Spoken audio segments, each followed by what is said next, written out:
एक संस्था होती बहिष्कृत हितकारिणी सभा, ज्याच्या माध्यमातून ते गावोगावी जात प्रबोधन करत होते आणि समाजाची जागृती करत होते. परंतु या पॉझिटिव्ह असं झालं की समाज जागृत व्हायला लागला. आपला समाज जागृत व्हायला लागला. त्यांना समजायला लागलं की सवर्ण आपल्यावरती अत्याचार करतायत, आपली पिळवणूक करतायत आणि आपण अजूनच डिप्रेस म्हणजे आपण अजूनच त्यामध्ये आपली अधोगती होत चाललेली आहे. हे आपल्या समाजाला त्याची जाणीव होत गेली आणि मग समाज प्रतिकार करायला सुरुवात केली. जो अन्याय होतोय त्याला प्रतिकार करायला सुरुवात केली आणि मग जे सवर्ण होते ते सवर्ण अधिक द्वेषाने अस्पृश्य समाजावर अत्याचार करू लागले आणि हे प्रकार गावोगावी घडले. बाबासाहेब तिथे प्रवचन केलं, त्या प्रबोधन करत एखाद्या त्याला परिषद घेतली किंवा भेट दिली. काही कालावधीनंतर त्या ठिकाणाहून तशा बातम्या यायच्या की त्या ठिकाणी दलितांवर अत्याचार झाले. म्हणजे फक्त दलित माणसे जे आहेत दलितांवरच अत्याचार होत नव्हते, तर ही जी सवर्ण मंडळी होती ही दलित नेते आणि बाबासाहेबांना धमकीच्या तार देण्यापर्यंत यांची मदत केली होती. म्हणजे बाबासाहेबांना सुद्धा धमक्या द्यायला लागले. बाबासाहेबांबरोबर जे दलित नेते होते त्यांना सुद्धा धमक्या द्यायच्या, त्यांच्या कार्यक्रमात गोंधळ घालायचा, असा यांचा एक प्रकार सुरू झाला. आणि हा प्रकार आपल्यासारखे जे जागृत उपासक आहेत किंवा जे निडर सैनिक आहेत त्यांच्यातला आत्मा सैनिक जागा झाला. आणि अशा सैनिकांनी म्हणजे तत्कालीन बॉम्बे इन्फ्रंट बटालियनचे जे निवृत्त सैनिक होते या सैनिकांनी आणि दगडी चाळीतील काही तरुणांनी एकत्र येऊन एका संघटनेची स्थापना केली आणि त्या संघटनेला नाव दिलं आंबेडकर सेवा दल. आता हे आंबेडकर सेवा दल स्थापन तर त्यांनी केलं, परंतु त्याला आपण अंडरग्राऊंड म्हणतो अशा पद्धतीने याची कल्पना बाबासाहेबांनाही नाही.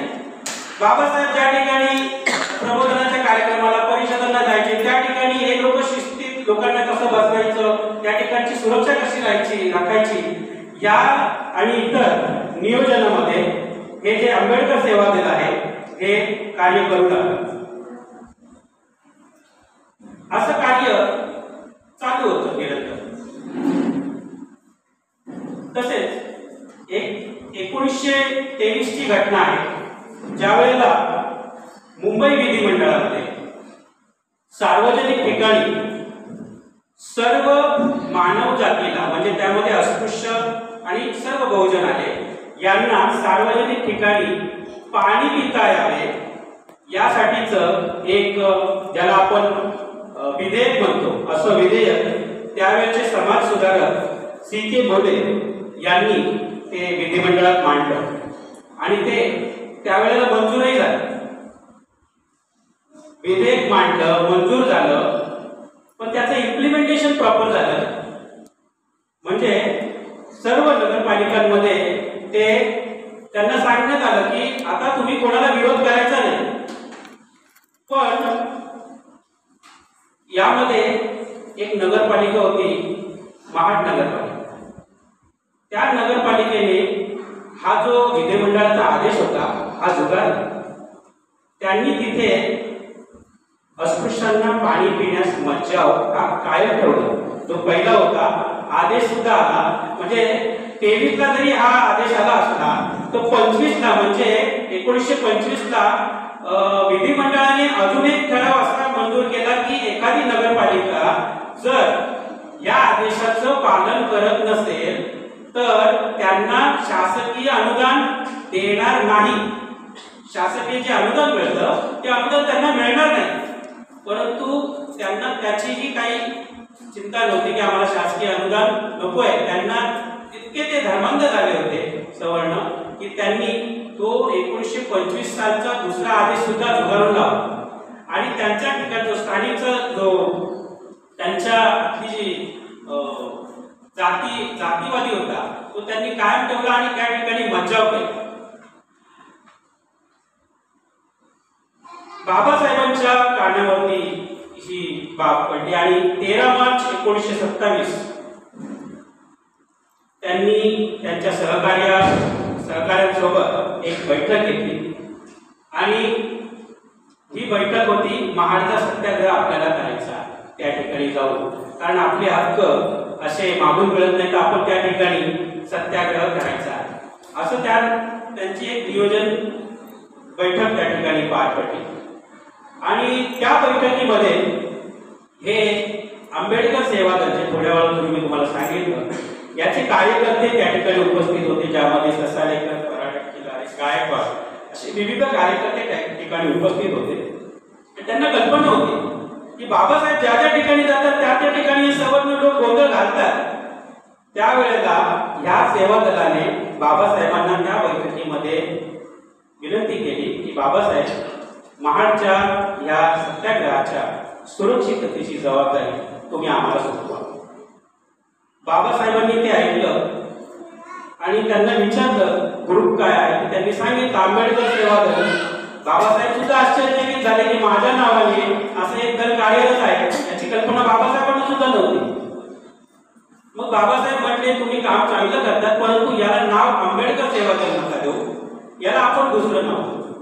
मग बाबासाहेबांनी त्या बैठकीत या सेवा दलाचं नामकरण केलं आणि त्या आंबेडकर सेवा दलाला समता सैनिक दल असं नामकरण त्या 13 तारखेच्या बैठकीमध्ये त्यांनी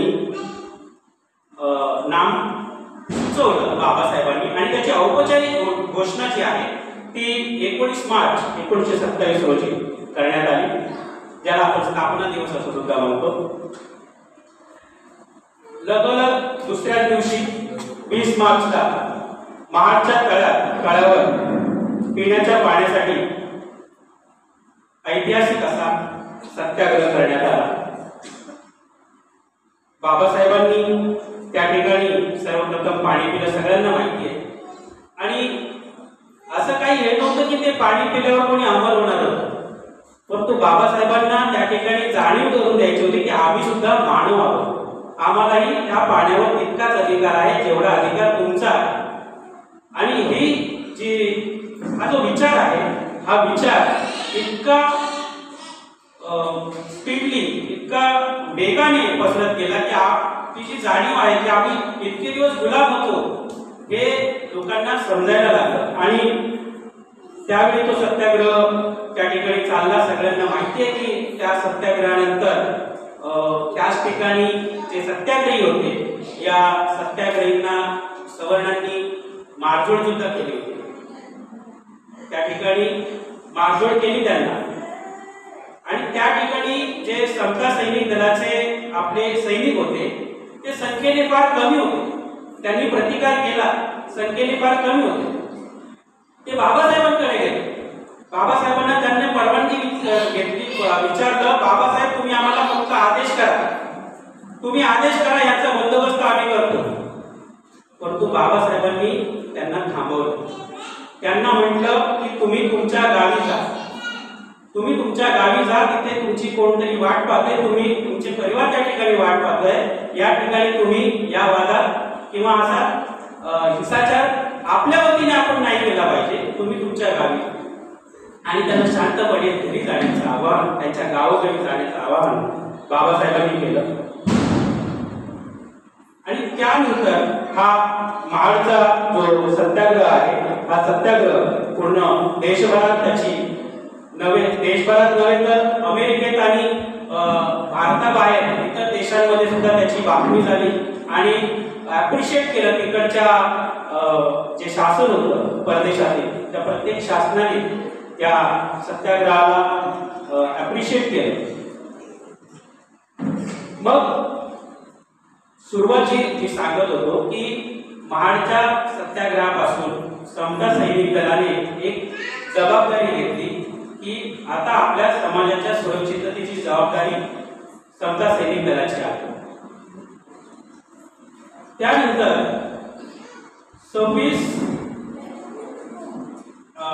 म्हणजे हा जो सत्याग्रह झाला, महाडचा सत्याग्रह झाल्यानंतर सुद्धा तेथील जे स्थानिक सवर्ण होते त्यांनी जे अस्पृश्यांवर अत्याचार करत होते ते अत्याचार त्यांनी बंद नाही केले. थोड्या वेळाने कालावधीने ते अत्याचार करतच राहिले. म्हणजे हा 27ला जो सत्याग्रह झाला, तो सत्याग्रह मार्च 27ला तो संघर्ष जो होता, तो संघर्ष कंटिन्यू राहिला. मार्च ते जवळजवळ ऑक्टोबर नोव्हेंबर पर्यंत तो संघर्ष कंटिन्यू तसाच होत होता. आणि बाबासाहेबांच्या कानावरती बातमी पडली. बाबासाहेब चिडले. बाबासाहेब म्हटले आता मात्र आपल्याला त्या ठिकाणी जाऊन संघर्ष करावा लागेल. मग बाबासाहेबांनी त्या ठिकाणी एक परिषद घ्यायचं ठरवलं. 26 आणि 27 डिसेंबर 1927ला बाबासाहेबांनी महाडमध्ये परिषद आयोजित केली. आणि फक्त परिषद आयोजित नाही केली तर अस्पृश्यांची त्या ठिकाणी मिरवणूक बाबासाहेबांनी काढली होती. आणि ती मिरवणूक आणि ती जी परिषद आहे याची जी सुरक्षेची जी जबाबदारी होती ती समता सैनिक दलाकडे होती. समता सैनिक दलाला पाठचा म्हणजे मागचा अनुभव होता. आणि त्यामुळे या वेळेला समता सैनिक दलाचे 50 सैनिक त्या ठिकाणी लाट्या काट्या घेऊन तयार होते. त्यांना वाटलं की या वेळेला जर कोणी काही केलं तर आपण त्याला चोख उत्तर द्यायचं. आणि ती जी परिषद आहे त्या परिषदेची पूर्ण जबाबदारी समता सैनिक दलाने घेतली. आणि शांततेत जी परिषद आहे डिसेंबर 1927 ती पार पडली. या परिषदेत बाबासाहेबांनी एक मोलाचा सल्ला दिला होता. त्यांनी सर्व दलितांना एक आवाहन केलं की तुमचं जे राहणीमान आहे ते राहणीमान तुम्ही सुधारा, स्वच्छता पाळा.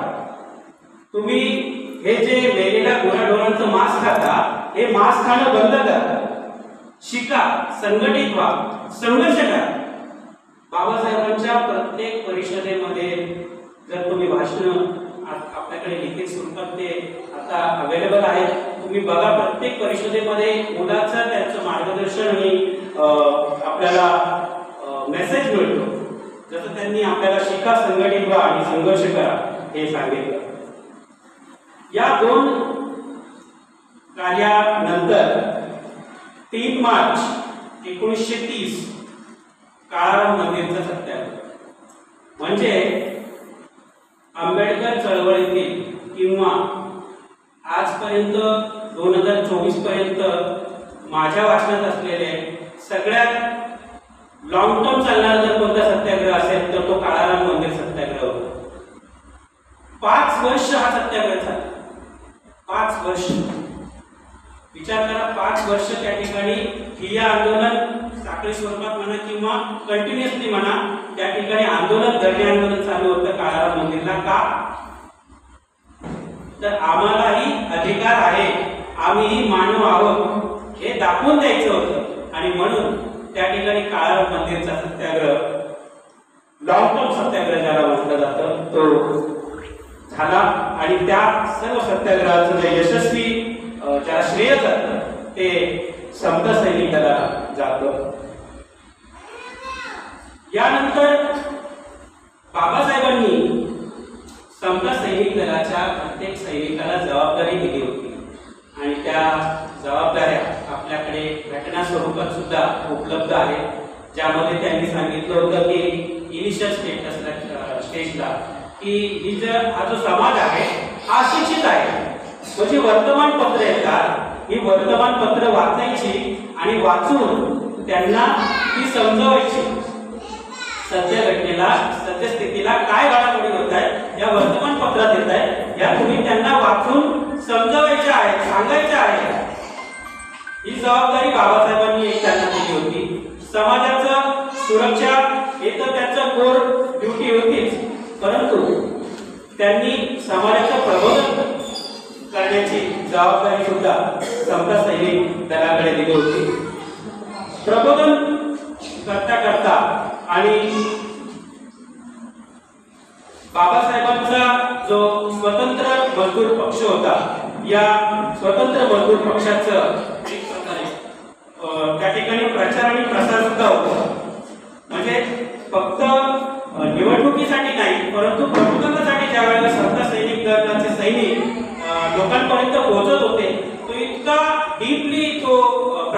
असा झाला की 1937 साली ज्या वेळेला सार्वत्रिक निवडणुका लागल्या, या सार्वत्रिक निवडणुकांमध्ये स्वतंत्र मजदूर पक्षाचे 17 जे उमेदवार होते, त्या 17 उमेदवारांपैकी 13 उमेदवार निवडून आले आणि बाबासाहेबांनी याचं सुद्धा श्रेय या समता सैनिक दलाने फार मोठा सहभाग त्यावेळेला नोंदवला होता. विचार करा, 17 पैकी 13 लोक निवडून गेले होते बाबासाहेबांच्या स्वतंत्र मजदूर पक्षात. यानंतर समता सैनिक दलाचे विविध अधिवेशन पार पडले, ज्यामध्ये 20 जुलै 1942 नागपूर या ठिकाणी पहिलं अधिवेशन पार पडलं आणि ते अधिवेशन बाबासाहेबांनी, ज्याला पोर प्रचार म्हणतात किंवा आपण म्हणतो की आम्ही जे कार्य केलेलं आहे ते स्प्रेड व्हावं, सगळ्यांपर्यंत पोहोचावं.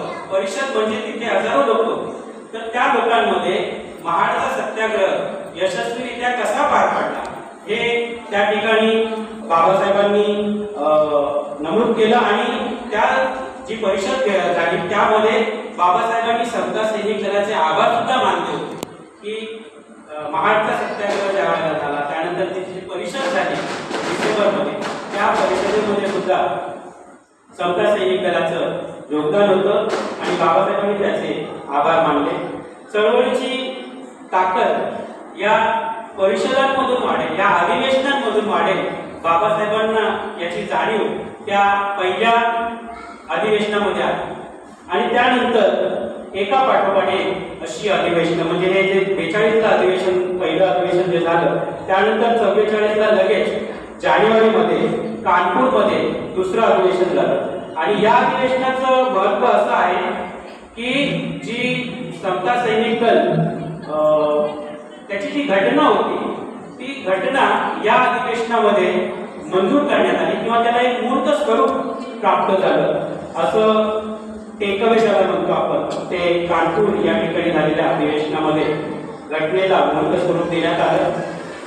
त्यानंतर तिसरं अधिवेशन 6 मे 1945 रोजी बाबासाहेबांनी घेतलं होतं आणि या अधिवेशनामध्ये बाबासाहेबांनी एक महत्वाचा संदेश दिला होता की जोवर पुरुष आणि महिला दोन्ही मिळून एकत्र तुम्ही समाजकार्यात उतरत नाही तोवर या प्रबोधनाला किंवा या चळवळीला गती प्राप्त होणार नाही.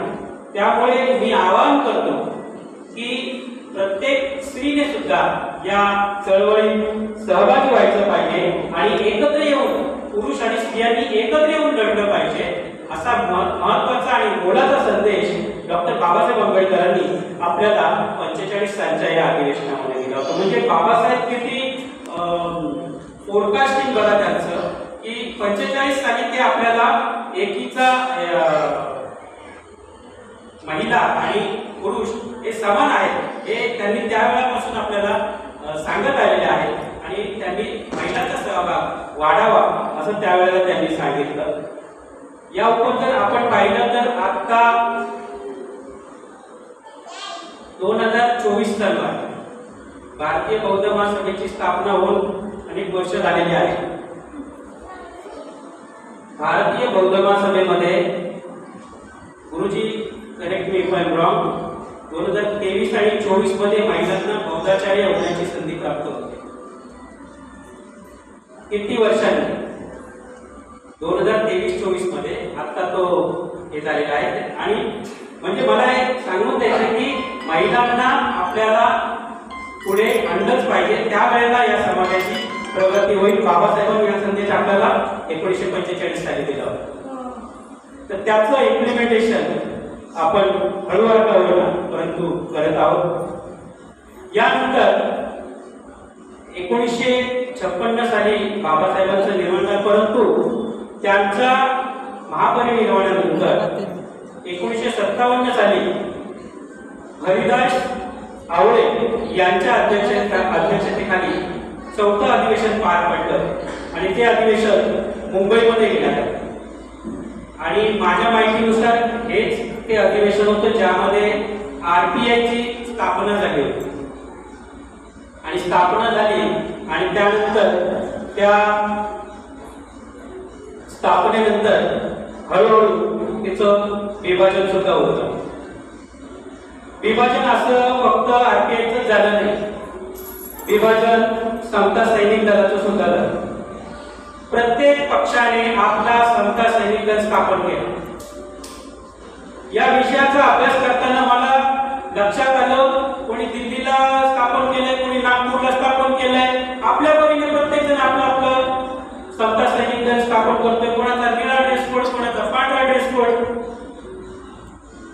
सोबत हे समता सैनिक दल, वेगवेगळे समता सैनिक दल डॉक्टर बाबासाहेब आंबेडकरांच्या ध्येय आणि घटनेनुसार काम करतायत, तोवर ठीक आहे.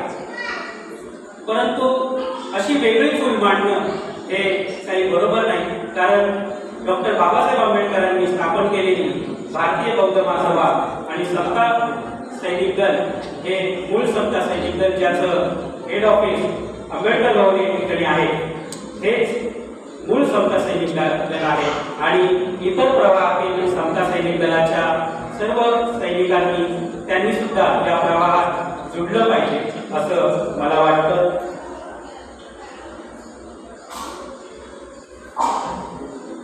यानंतर साधारण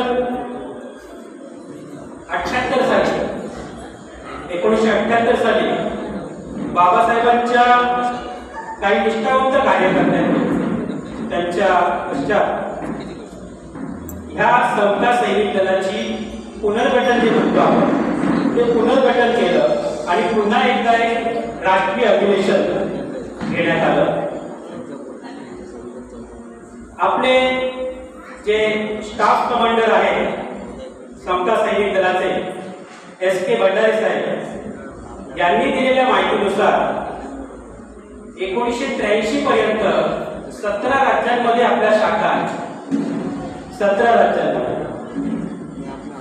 भारतीय बौद्ध महासभेच्या आणि आपल्या समता सैनिक दलाच्या जे दल आहे ते 17 राज्यांमध्ये कार्यरत आहे असं त्यांनी पत्रकारांना माहिती दिलेली आहे. आणि मला असं वाटतं की we have very golden past, फार सुवर्ण असा भूतकाळ आहे.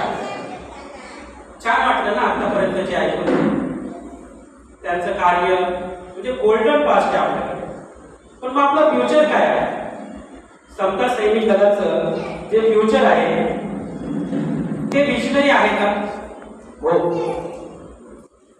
समता सैनिक दलाचे कार्याध्यक्ष, समता सैनिक दलाचे जे राष्ट्रीय अध्यक्ष आहेत आदरणीय भीमराव आंबेडकर हे विजनरी आहेत.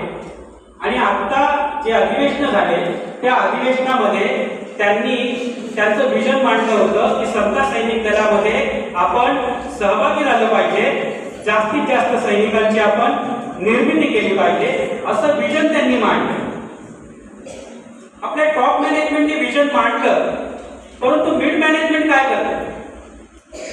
मिड मॅनेजमेंटने त्या पद्धतीने त्याचं इम्प्लिमेंटेशन करायला होतं.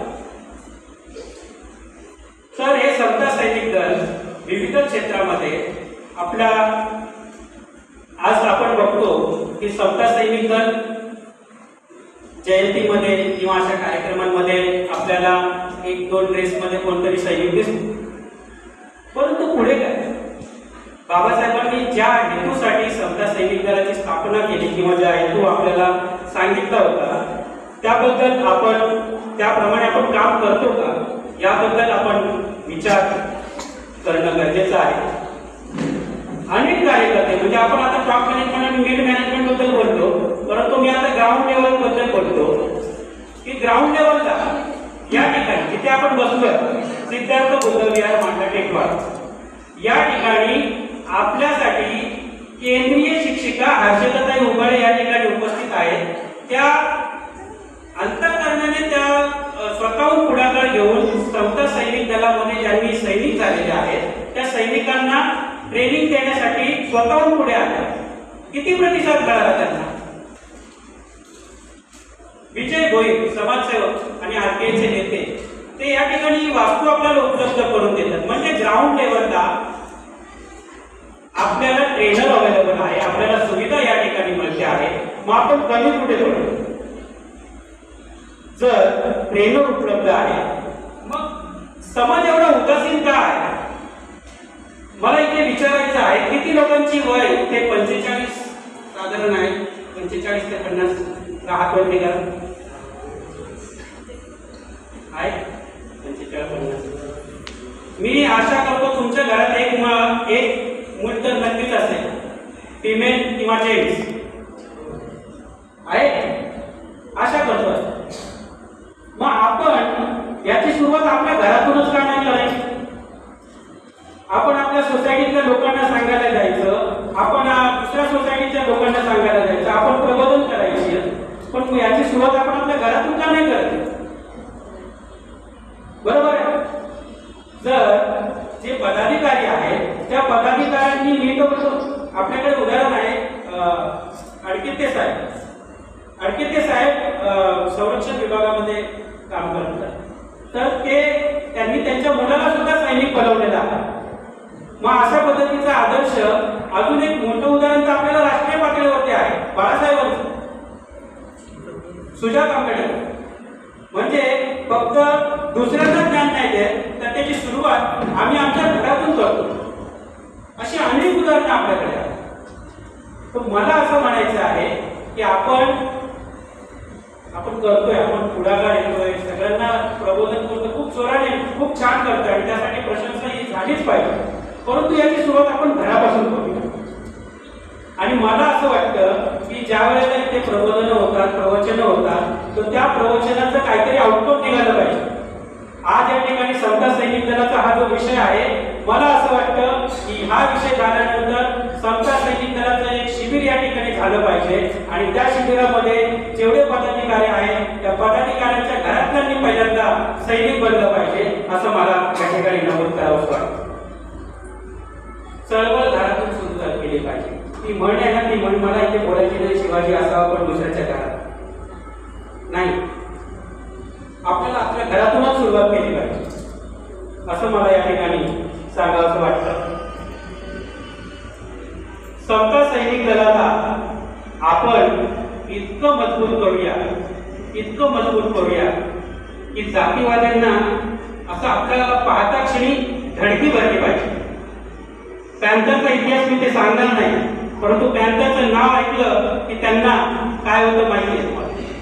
मी ते आता बोलू इच्छित नाही, परंतु जशी त्यांना पॅन्थरची भीती होती तशी समता सैनिक दल दिसला की सैनिक दिसला की त्यांना भीती वाटली पाहिजे, असा दरारा आपला निर्माण झाला पाहिजे.